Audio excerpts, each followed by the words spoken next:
Selamat siang. Terima kasih pada kesempatan ini saya akan membawa materi saya yang berjudul plasma convalescent sebagai salah satu pilihan terapi untuk COVID-19 suatu tinjauan dengan pembimbing Dr. Sudarsono spesialis Ya, farmasi. Dokter Vicky, Ya dok, ini apa? Textbook reading ya? iya dokter. Ini ngambil dari apa ini bukunya? Buku Eh, yang kemarin dokter ini diminta ganti artikel review dokter. apa? Artikel review. Review artikel. Iya dok. Ya, monggo silakan. Terima kasih dok. Yang kita ketahui sampai saat ini strain coronavirus yang menginfeksi manusia sudah 3. Yang pertama SARS-CoV-1, MERS-CoV, dan yang terakhir adalah SARS-CoV-2. Di mana SARS-CoV-2 ini merupakan subfamili beta coronavirus yang menimbulkan gejala yang bervariasi dari asimptomatik ringan sampai dengan berat. Dengan onset 2-14 hari setelah terinfeksi, yang memiliki angka mortalitas pada pneumonia SARS-CoV-2 itu sangat tinggi, terutama pada kondisi yang mengalami ARDS dan juga pada usia lanjut. Sampai saat ini belum ada vaksin ataupun antivirus yang spesifik dalam penanganan infeksi COVID. Penanganan saat ini hanya berfokus pada terapi suportif berupa contohnya pemberian oksigen dan juga uji coba dari beberapa obat seperti remdesivir ataupun lopinavir, ritonavir, IL-6 dan sampai plasma konvalesen. Plasma konvalesen ini menjadi salah satu pilihan dalam penanganan terapi COVID-19 ini karena berdasarkan pengalaman dalam penggunaannya dalam penanganan poliomyelitis, campak, parotitis, SARS-CoV-1 dan H5N1, H1N1 dan juga Ebola yang cukup berhasil, di mana pada plasma konvalesen ini menggunakan hiperimmunoglobulin yang menggunakan titer antibodi tinggi yang diharapkan dapat mengurangi jumlah virus dan juga menurunkan angka mortalitas. Konvalensi serum, metode ini merupakan metode yang bukan hal yang baru, sudah banyak digunakan sebelumnya, merupakan salah satu terapi pasif efektif pada keadaan, terutama pada keadaan di mana terjadi peningkatan infeksi, kasus penyakit infeksi yang memiliki risiko terjadinya pandemi. Di mana pada konvalensi plasma ini, plasma dari donor pasien yang sudah sembuh itu digunakan untuk ditransfusikan ke pasien yang lain, sehingga pada pasien lain tersebut dapat membentuk respon imun yang lebih cepat lagi.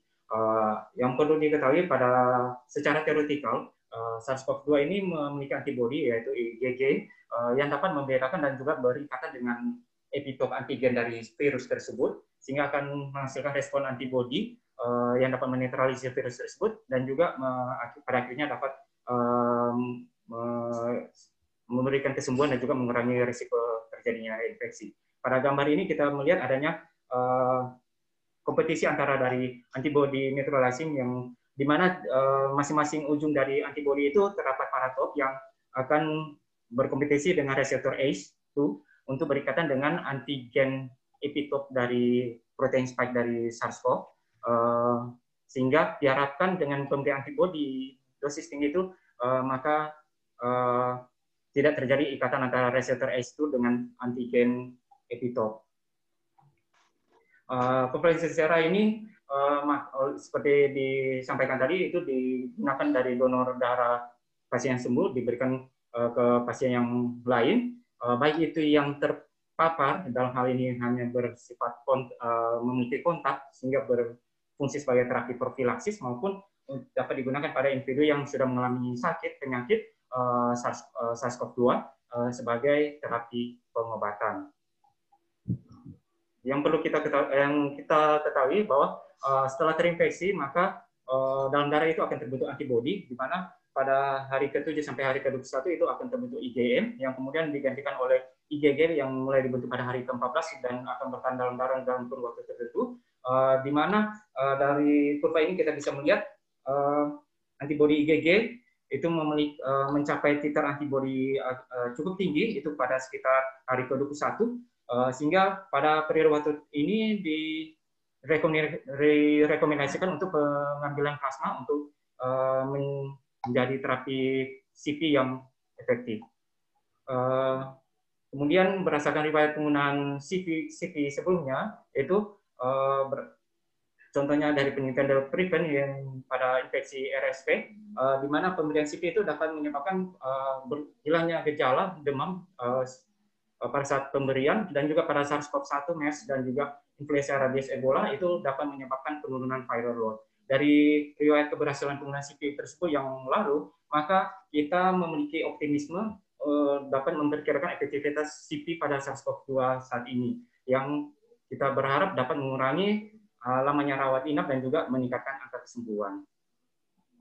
Yang kita ketahui, antibodi ini dibentuk oleh sel limfosit B dalam imun adaptif, di mana limfosit B ini akan membentuk secara primer, itu akan membentuk dua jenis antibodi, antibodi monoklonal maupun poliklonal. Kedua jenis antibodi monoklonal maupun poliklonal itu memiliki keuntungan dan kerugian masing-masing. Kalau antibodi monoklonal itu menguntungkan karena bila diberikan dengan dosis yang tepat itu dapat efektif karena dia hanya berikatan dengan satu antigen. Epitop dari paratop dari antibodi akan hanya berikatan dengan satu antigen, epitop antigen. Tapi karena spesifiknya itu bisa menyebabkan adanya risiko escape mutan. Kemudian kalau antibodi polyklonal itu keuntungannya lebih mudah untuk diprosesi dalam skala besar. Tapi dan juga mengandung antibodi netralisasi dan non netralisasi sehingga mengurangi risiko dari escape mutan. Berdasarkan penelitian Duan et al. Tahun 2020 itu melibatkan 10 pasien yang positif COVID. Setelah diberikan CP, setelah 3 hari itu terdapat peningkatan perbaikan pada gejala maupun laboratorium dan dapat ditoleransi dengan baik terapi CP tersebut. Namun tentunya perlu adanya penelitian lebih lanjut untuk mengenai metode pemberian, dosis maupun waktu pemberiannya yang tepat. Kemudian uji klinis plasma convalescent dalam pengobatan COVID, kita ketahui ada penggunaan CP ini sudah pernah digunakan pada SARS-1, MERS, dan juga H1N1 yang memberikan keberhasilan, efektivitas. Oleh karena itu menjadi salah satu dasar pertimbangan saat ini untuk memasukkan terapi CP ini dalam penanganan nCoV saat ini. Selain itu, berdasarkan gambar yang terlihat di bawah ini, adanya kemiripan atau kesamaan antara SARS-CoV-1 dengan SARS-CoV-2, baik dari bentuk struktur virusnya, dari reseptor ACE-nya, dan juga protein spike-nya, sehingga diharapkan memiliki efek antibodi netralisasi yang hampir mirip. Kemudian, penggunaan CP pada nCoV saat ini itu dapat dipertimbangkan sebagai terapi profilaksis maupun terapi pengobatan. Ini oleh karena itu telah dilakukan beberapa penelitian, direncanakan untuk dilakukan beberapa penelitian baik dari Cina maupun dari Eropa maupun Amerika yang akan menilai efikasi berdasarkan gejala klinis, kemudian berdasarkan laboratorium yaitu jumlah viral dan juga imunologis. Kemudian manfaat plasma convalescent pada pandemi sebelumnya yaitu SARS, H1N1, MERS-CoV, dan Ebola, di mana pada SARS itu terjadi penurunan CFR absolut 23%. Setelah dengan penelitian dengan kelompok pembanding itu didapatkan 1 dari 29 pasien itu berhasil sembuh. Kemudian kalau pada kasus H1N1 pada 2009 sampai 2010 itu adanya penurunan CFR 35% dan juga penurunan resiko mortalitas dengan odds ratio 0,2. Kemudian MERS-CoV tahun 2012 itu didapatkan dari meta-analisis itu pemberian CP pada awal penyakit gejala ringan itu dapat menurunkan resiko kematian. Kemudian pada Ebola pada tahun 2013 sampai 16 itu di Kongo itu sekitar 7 pasien dari 8 pasien yang diberi CP itu berhasil sembuh.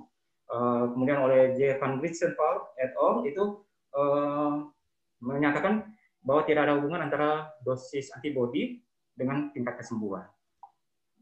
Kemudian imunoterapi pasif dengan CP itu dari berdasarkan pengalaman penggunaan sebelumnya pada pandemi sebelumnya, maka disimpulkan oleh penulis itu lebih efektif sebagai terapi profilaksis dibandingkan sebagai terapi pengobatan. Kalaupun digunakan untuk terapi pengobatan, maka diberikan pada awal penyakit, yaitu 1 hari pertama sampai hari kedua, hari pertama sampai hari ketiga timbulnya gejala yang agak lebih efektif. Contohnya pada kasus penanganan infeksi pneumonia pneumokokal. ini mungkin ada pendapat dari beberapa ahli yang menyatakan bahwa pada awal penyakit jumlah viralnya itu masih sedikit sehingga dapat lebih mudah dinetralisir oleh antibodi.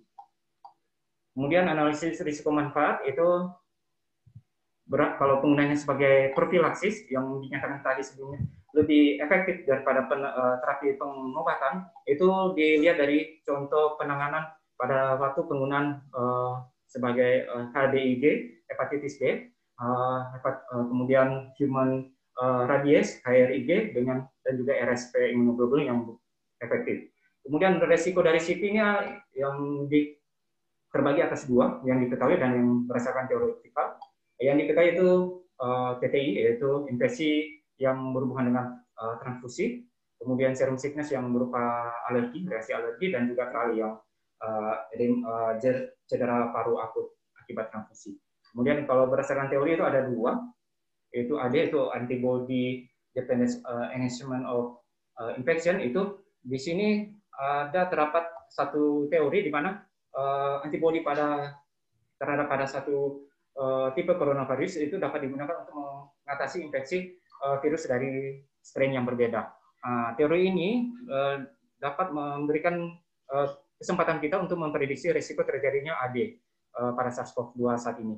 Yang sebelumnya telah pernah dilakukan, di mana CP yang sama yang digunakan pada SARS-1 itu digunakan pada MERS, dan hasilnya memberikan hasil pengobatan yang berhasil dan memiliki profil keamanan yang baik. Kemudian juga ada bukti anekdot yang kurang tahu bagaimana, dinyatakan bahwa ada sekitar 245 pasien COVID yang diberikan CP yang sama dengan waktu diberikan pada MERS dan memberikan hasil pengobatan yang aman, tapi diberikan dengan pengawasan ketat. Kemudian resiko yang berikut adalah reinfeksi, di mana ada teori di mana CP ini dapat melemahkan respon imun, terutama yang imun humoral, sehingga resiko terjadi reinfeksi. Kemudian persetujuan FDA untuk terapi CP itu saat ini FDA telah setuju untuk memasukkan CP sebagai salah satu metode terapi dalam untuk penelitian baru dalam COVID-19, di mana plasma itu dikumpul dari pasien yang berhasil sembuh dengan hasil evaluasi rapid test negatif dan 14 hari bebas gejala, dan tentunya pasien yang pendonor itu setuju untuk menjadi mendonorkan darah. Kemudian menurut FDA, CP ini diindikasikan untuk kasus berat dan atau mengancam jiwa. Kesimpulan, akibat belum tersedianya vaksin dan antivirus spesifik pada COVID-19, maka menjadi peluang bagi CP untuk menjadi salah satu pilihan dalam mengatasi pandemi. Kemudian CP ini dapat digunakan sebagai terapi profilaksis maupun sebagai terapi pengobatan. Tapi menurut penulis dari artikel ini, terapi pengobatannya untuk gejala yang ringan, tidak sama sesuai dengan yang dianjurkan oleh FDA. Kemudian membutuhkan uji klinis random skala besar yang lebih lanjut dan juga melibatkan tim multispesialistik, sehingga terapi CP ini bisa lebih efektif dan aman dalam penggunaan klinis nanti. Ya, terima kasih.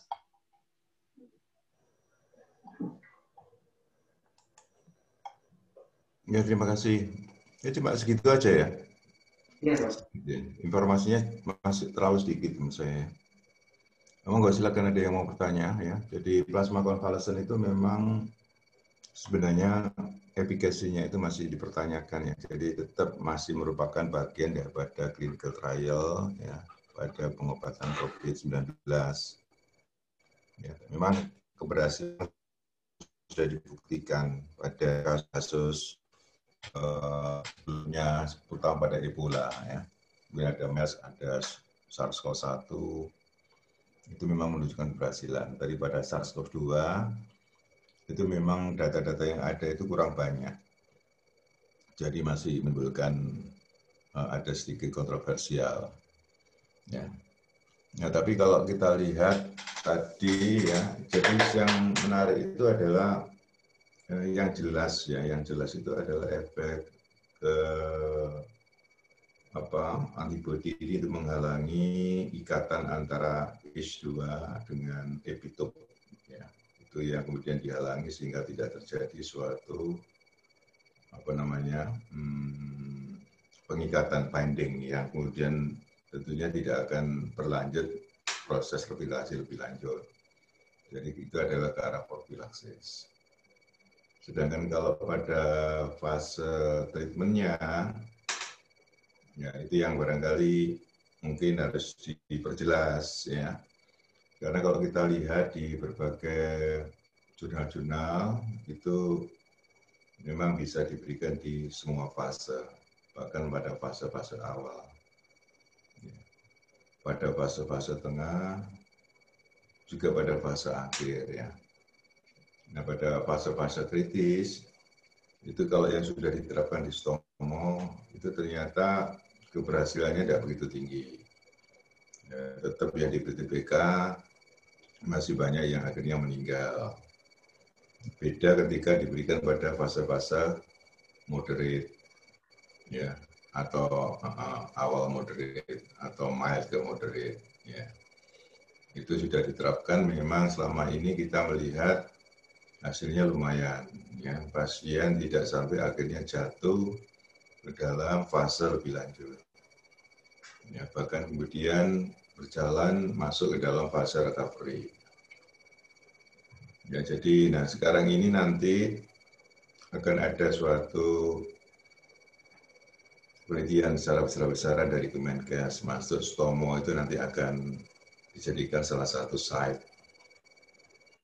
Jadi nanti semua pasien di semua fase, kalau stomo itu adalah fase-fase moderate sampai moderate, severe sampai critical, ya itu semua akan dapat peluang untuk masuk dalam trial atau tidak. Ya, berbeda dengan yang sebelumnya itu, penelitian-penelitian ini lebih banyak yang diarahkan untuk yang critical phase. Sedangkan pada fase awal atau fase moderate atau moderate ke severe itu lebih banyak ke arah pelayanan, ya. Nah, seperti itu. Nah, monggo ada yang mau bertanya, ya, atau memberi komentar, silakan.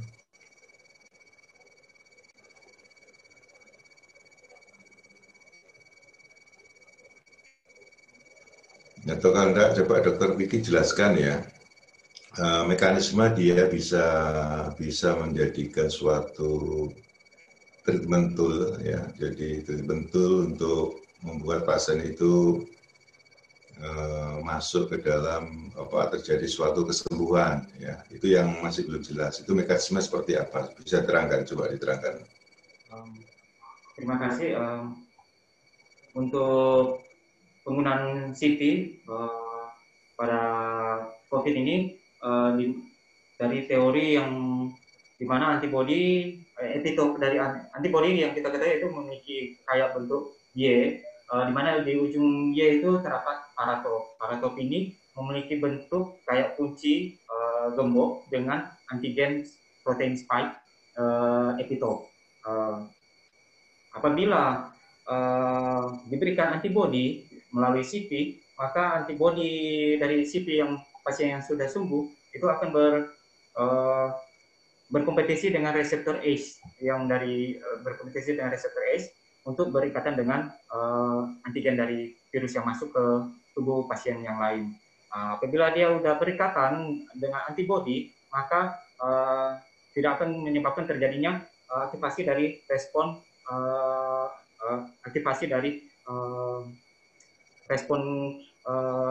virus untuk menyerang sel tubuh penjamu, karena tidak berikatan dengan reseptor ACE yang terdapat di tubuh penderita tersebut, sehingga tidak terjadi proses inflamasi yang menyebabkan pelepasan dari sitokin proinflamasi dari sel-sel epitel maupun sel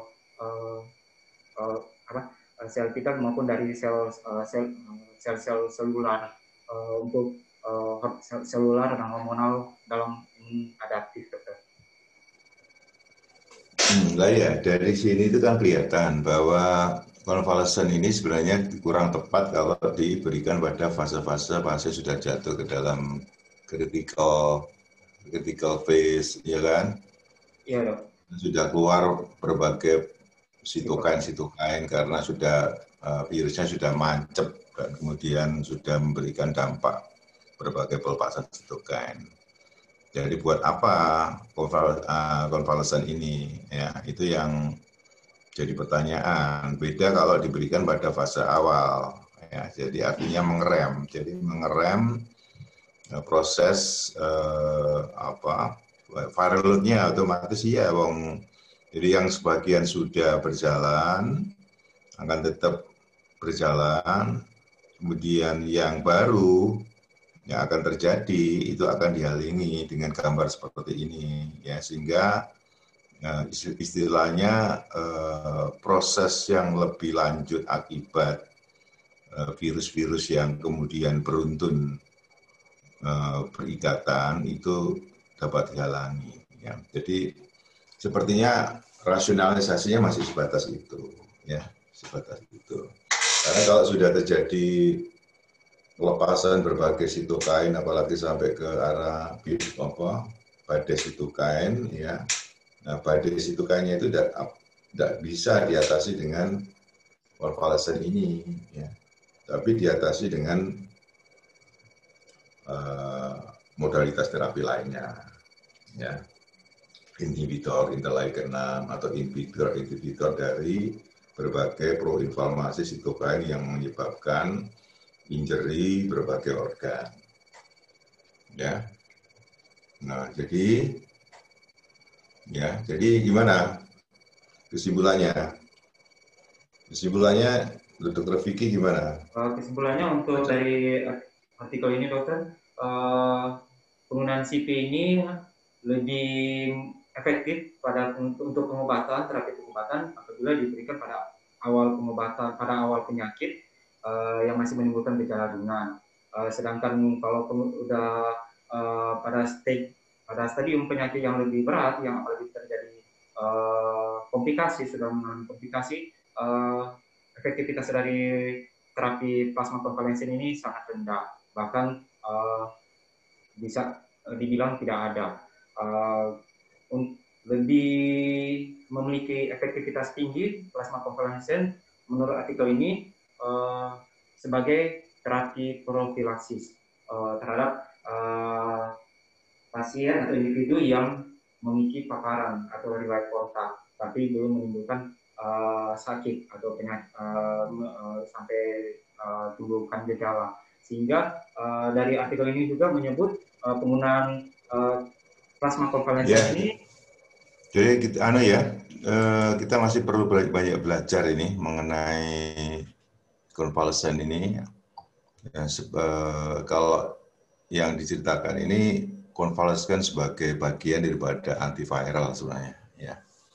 Jadi ini posisinya kalau seperti gambar ini pada posisi antiviral, ya. Dia akan menghalang-halangi proses binding tadi. Jadi seperti halnya cuma pada awal. Nah, cuma kalau dari fase ketika sudah masuk ke dalam fase-fase severe atau bahkan sudah masuk ke critical, nah itu yang mesti jadi pertanyaan, itu mekanisme kerjanya yang kemudian diharapkan bisa memberikan penyembuhan itu yang seperti apa, yang menjadi pertanyaan. Sebenarnya yang saya harapkan itu di dalam ini DPR itu keluar, ya, tapi sebenarnya keluar suatu simpulan yang seperti yang ingin saya sampaikan, tapi kelihatannya tidak ada, ya, tidak ada. Ya saya kira itu dulu aja, karena nanti besok itu plasma konvalesen itu akan menjadi salah satu modalitas PPK pada pasien COVID, seperti ketika kita memberikan obat-obat antivirus, ya. Nah, plasma konvalesen mungkin juga merupakan bagian terapi standar, tapi mungkin posisinya yang harus ya, kalau posisinya berada di fase-fase belakang, sepertinya dari penjelasan ini kelihatannya nggak jelas. Ya, tapi kalau pada fase-fase awal, ketika pasien itu masih dalam fase-fase belum jatuh ke severe, ya berat atau yang berat ke kritikal, kelihatannya masih ada rasionalisasi konvalesen ini untuk mencegah atau mengerem proses lebih lanjut dari penyakit COVID-19 ini. Saya kira itu ya sementara. Ya, mungkin nanti kita perlu belajar banyak lagi mengenai konvalesen ini ya, karena memang yang saya lihat itu selalu jurnal-jurnal itu cuma sederhana seperti ini. Sebenarnya kita mengharapkan yang jauh lebih dalam.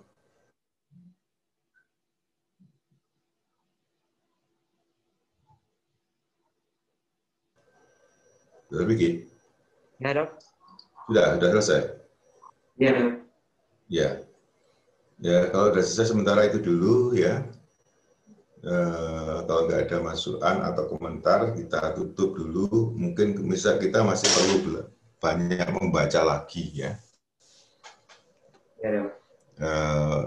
Yang terupdate mungkin ya. Ini diambil dari mana ini? Dari jurnal ya? Dari jurnal apa dari apa ini? Jurnal, dokter. Bukunya apa namanya bukunya? Halo? Nanti saya cek, dokter. Sudah lupa. Bukunya apa? Ini apa? Jurnalnya apa namanya? Jurnal clinical trials. Apa? Jurnal clinical trials. Volume 10. Clinical trial masih kan? Iya. Enggak, itu yang bulan apa itu? Bulan keluarnya apa? Di bulan apa keluarnya? Nama lengkapnya apa? Jurnal apa? Kemudian dari clinical trials. Clinical trial terus bulan berapa itu? Bulannya bulan apa? Bulan, kalau nggak salah dokter, dua bulan yang apa? Sorry, bulan April, dokter. Ya? Bulan April. April ya, kurang update April ya. Ini sudah bulan September ya, kurang update ini ya, masih lama ini. Masih ada banyak yang tanda tanya. Ya sudah kalau gitu coba nanti dicari lagi yang terbaru ya, yang terbaru. Oke, saya kira sementara itu dulu. Menurut saya dari jurnal ini belum bisa memberi banyak jawaban dari suatu pertanyaan yang saya sampaikan tadi ya. Tapi kita nanti kalau perlu baca-baca lagi yang terupdate. Saya kira itu saja sementara. Ya, saya akhiri ya. Nah, terima kasih atas waktunya untuk ikut dalam TBR ini. Terima kasih, dokter. Ya.